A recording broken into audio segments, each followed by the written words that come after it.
Voilà, donc on est dans ce deuxième chapitre sur la stratégie, toujours dans le thème 2, management stratégique, diagnostic à fixation des objectifs. Donc on a vu ce que c'était que le management, maintenant on va voir donc le diagnostic, comment élaborer le diagnostic stratégique.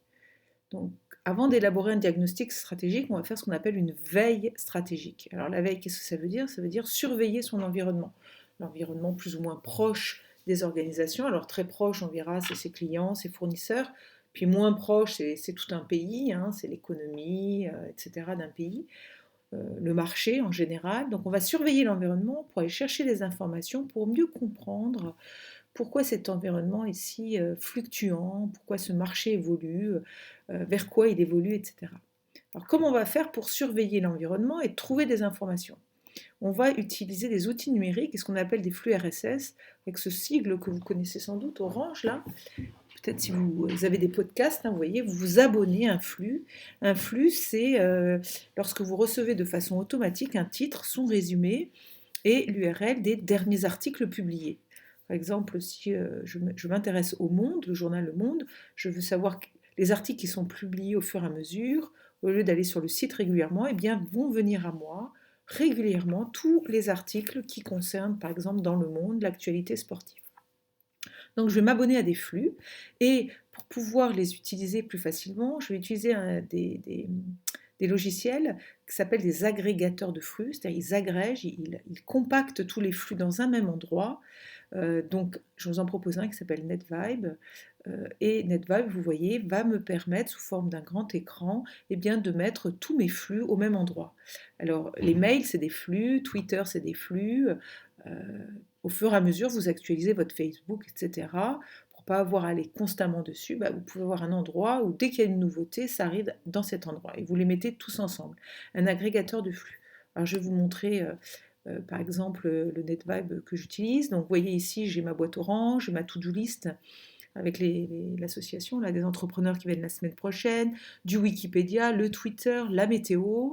Et puis si je vois un petit peu, vous voyez ici le monde, l'actualité, j'ai les flux, voilà la grève dans les transports aujourd'hui, hein, donc 11 décembre, j'ai la dernière actualité, puis c'est mis à jour au fur et à mesure. Voilà, les 14 heures, à 14h37, il y avait ça, etc.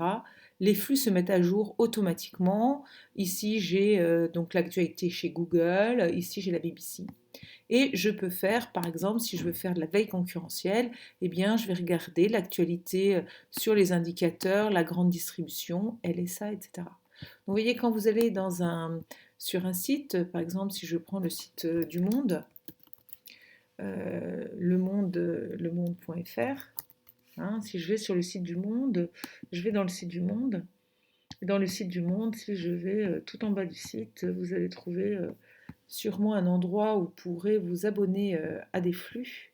Voilà, ici, vous voyez, hein, on retrouve l'icône fil RSS.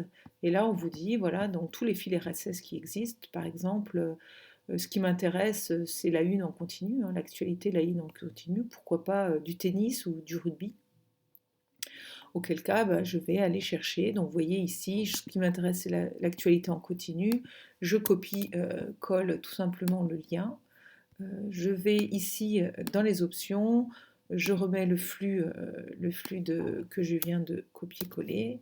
Voilà, je le valide et j'ai mes flux qui arrivent. C'est assez simple, il suffit de sélectionner les informations qui nous intéressent et tous les jours, eh bien, on aura l'actualité qui nous intéresse, que ce soit concurrentielle ou générale. Vous pouvez rajouter ici si vous avez Twitter, Snapchat, Facebook, etc. Voilà. Euh,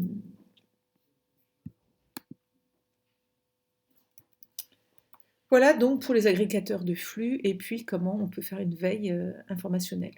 Alors, comment on relie cette veille et la stratégie? Eh bien, elle est en amont de la stratégie, hein, elle va collecter, analyser des informations, vous avez vu comment on peut faire. Alors, il y a une partie, je ne vous ai pas montré dans NetVibe, où on collecte, et puis on peut aussi analyser ces informations. Donc là, le site devient payant, et au fur et à mesure que les informations arrivent, vous pouvez faire des sélections pour qu'une analyse de ces informations vous parvienne. Avec l'analyse de ces informations, vous voyez, c'est intéressant, si vous faites une veille commerciale sur certains magasins, eh bien, vous pourrez avoir des actions commerciales adaptées en fonction de cette veille d'information, pour lancer un nouveau produit, pour ouvrir un nouveau point de vente, etc. Donc l'organisation, Elle va utiliser la veille informationnelle au service de sa stratégie pour son développement et sa pérennité. Voilà pour, en amont du diagnostic, on commence par faire une veille informationnelle. Alors, le diagnostic interne. Le diagnostic interne, ça va se résumer à un tableau pour vous. Vous allez devoir intégrer un certain nombre d'informations avec des forces et des faiblesses qui concernent tout simplement des ressources et des compétences. Alors, qu'est-ce que sont les ressources? On va les identifier, on en a déjà parlé, et puis on va identifier aussi les compétences, à la fois en force et en faiblesse. Les ressources de l'organisation, on l'a déjà vu, ce sont ses ressources humaines, ses ressources financières, matérielles, immatérielles, technologiques, ressources humaines qui constituent la ressource essentielle des organisations, le nombre de ses salariés, leurs compétences, leur motivation, leur savoir-faire, leur expertise, les ressources financières, les recettes, les dépenses, la capacité de se financer, le résultat, la rentabilité. Dans les ressources matérielles, les bâtiments, les véhicules, les machines, la capacité de production. Dans les ressources immatérielles, les brevets, les droits d'auteur, les marques, la notoriété, tout le système d'information, les sites. Et puis dans les ressources technologiques, on verra tout un ensemble de savoir-faire et de pratiques d'organisation.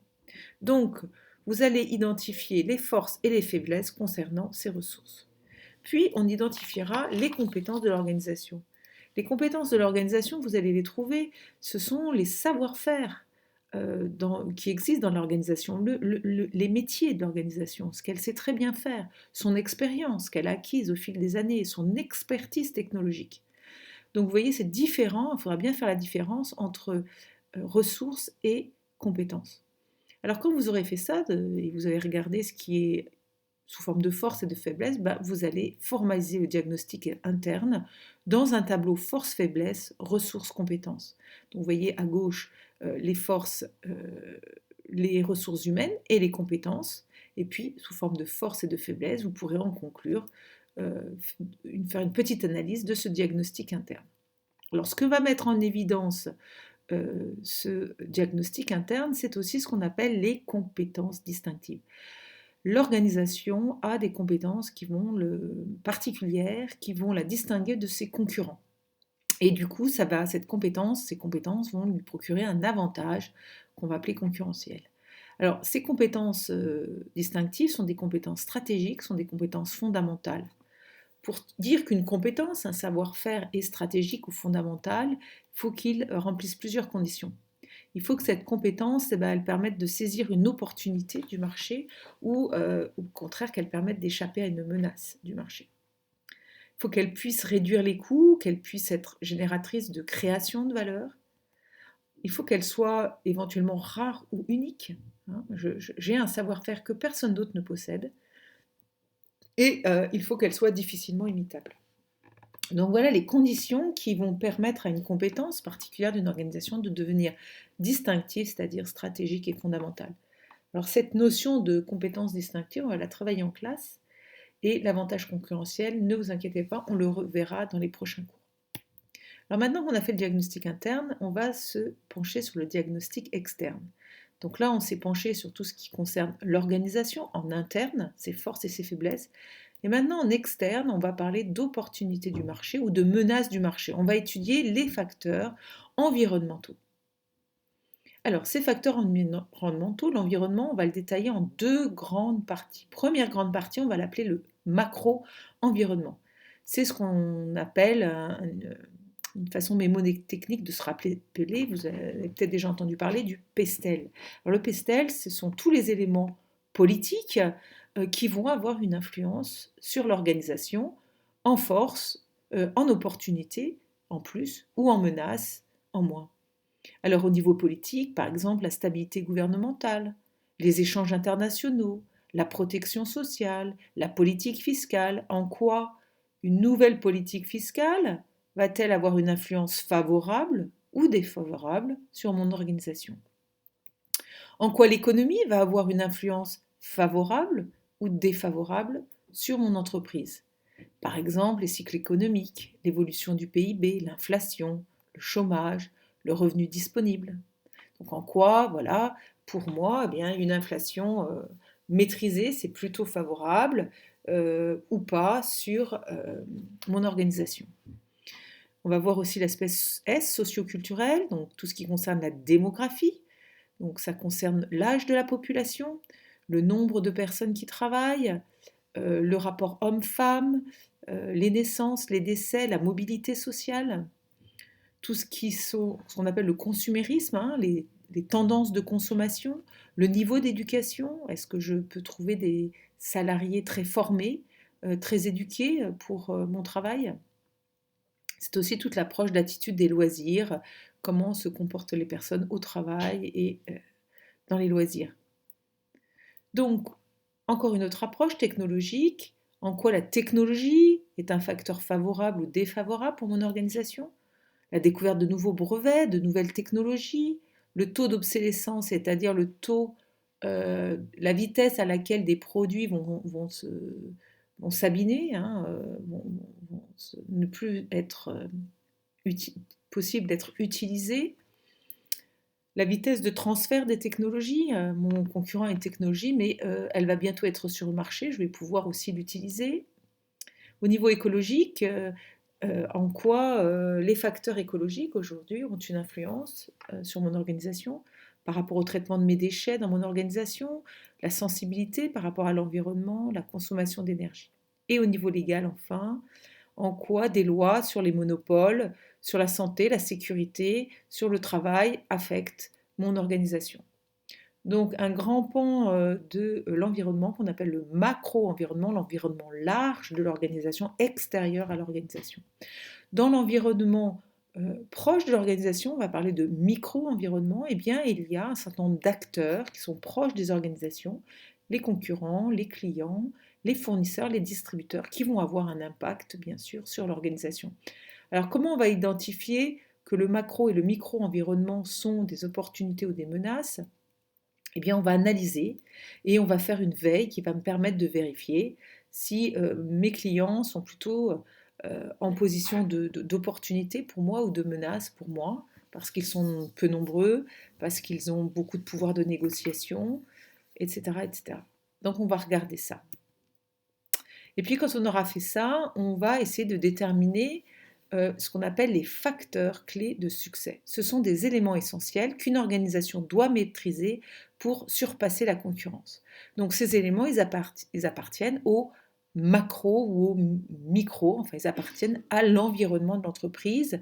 C'est un peu le pendant des compétences distinctives qui sont les grandes forces internes de l'organisation. Là, on va voir qu'à l'extérieur, il peut exister des éléments qui sont très favorables ou très défavorables pour les organisations. Donc des facteurs clés de succès.